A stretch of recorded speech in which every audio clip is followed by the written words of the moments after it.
What's up, everyone? Welcome to this day in Philly sports history for February 2nd, 2023. Happy Groundhog's Day to all of those who celebrate. Hopefully, Phil up there in Punxsutawney will not see his shadow today, and spring will be right around the corner. It's going to be cold here this weekend in the southeastern area of Pennsylvania. So hopefully, it's warm where you are. But today, we're going to continue our look at key figures, moments, and teams in Philly sports black history, I should say. Today, we're going to talk about Ralph Goldston. He was the first black player to play for the Eagles. He was drafted in the 11th round in 1952, number 125 overall out of Youngstown State. He is a running back / defensive back, so back then they still played both sides of the ball. And obviously, just like most black players for any sports or anywhere at the time, suffered a lot of slurs thrown at him in Philly by the fans, his teammates, just in general. And he always wanted to be a professional football player. So the fact that he was able to get into the NFL was like a huge deal for him. And he definitely was fulfilling his dream. But afterwards, he wanted to get into coaching. And unfortunately, he was often passed over for coaching jobs for more or less qualified white candidates, which again was symbolic of the time back then. While he did play for the Eagles, he had little margin for error because obviously the stakes were higher for black players. You could not make a mistake without fear of being benched or obviously hearing some more of those slurs, even to the point where violence was threatened a lot. He was still during that time where he had to stay at different hotels than some of his teammates. I think there was like 2 black players on the team later in his career, but he did play 4 years with the Eagles. Had 223 yards total from scrimmage and 3 touchdowns. He did go on afterwards to play up in Canada where he had a lot more success. He won 2 Grey Cups. He was a 4-time All-Star up there. As I mentioned, he was trying to get head coaching positions, but he had to settle for being an assistant coach at on the college level at Colorado and Harvard. He was an assistant for the Chicago Bears, the Alouettes in the Canadian Football League, and he did coach for a year in the World Football League, not the World Football League from the 90s, but there was an incarnation back in the 70s. He did have some success as a scout for the Seahawks.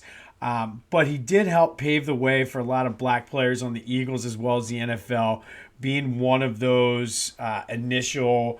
The NFL was different, I guess, because they had there was like 4 or 5 black players led by Fritz Pollard back in the 20s, and then as they started to retire and get into other endeavors, there was just this moratorium, I guess, on black players until after World War II. So Ralph Goldston definitely helped pave the way for black players in Philadelphia as well as the NFL.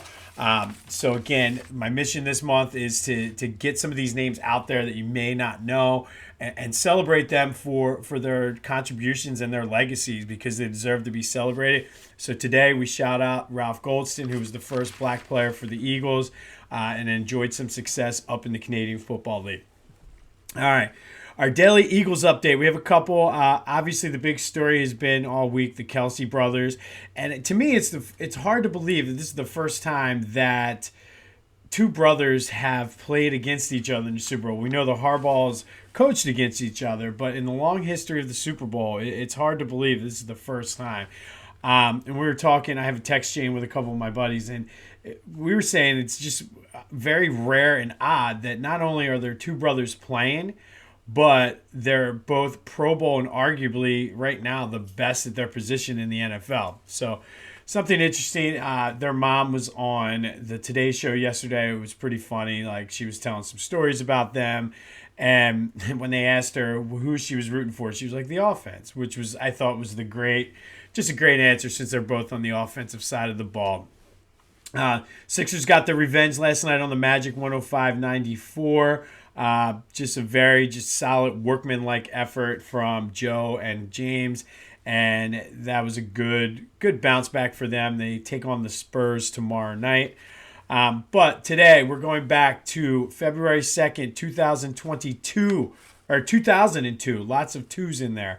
And this was the night that Bernard Hopkins beat Carl Daniels when Daniels refused to come out of his corner for the 10th round. And it was Bernard's 15th consecutive title defense at the middleweight division, which set the record for most consecutive title defenses. It was fought at the Soveriegn Center in Reading, which is now the Santander Arena. And I remember I was actually at this fight. It was the only time I've ever been to a boxing match, and it's probably hands down one of my favorite sports to watch live just because of the action. I had some pretty decent seats there. But it was supposed to be fought in Philly. They wanted to, HBO was doing a dual double header where it was main event where it was Bernard Hopkins and Roy Jones because they were trying to pump up a possible fight between those two. Excuse me. And I'll get more on that. But all of the places in Philly were booked that night. I guess at the time it was the Spectrum and the Wells Fargo Center. And I don't think the Blue Horizon would have been quite big enough for a fight, or if it could have even handled the capacity for like an HBO main event. But so I guess the closest arena they could do was up in Reading, but it was pretty cool. It's an 8,000 seat arena, and so it means you were pretty close to the action. But the big thing, like I said, it was obviously that he set the record for most middleweight title defenses, but everybody was trying to pump up this Roy Jones fight. And at the time, it would have been the hottest, biggest ticket. Like, this is still sort of before UFC had really taken off that much, and boxing was still big. Like, I was a huge boxing fan. I have a couple of boxing things coming up on the horizon, but everybody wanted to see this fight because they had fought first in 1993.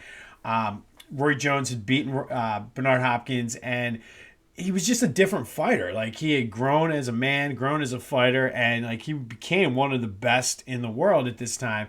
And everybody wanted to see it, but for Roy Jones, it was all about money. They couldn't agree on the split. Some people said that Roy Jones wanted an 80-20 split.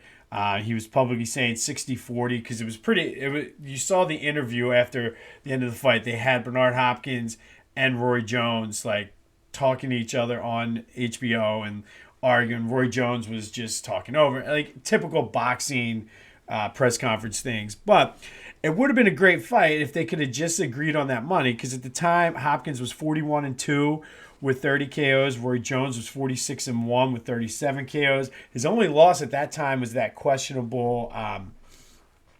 He had like a questionable disqualification where he thought the guy wasn't down and whatever it was, but.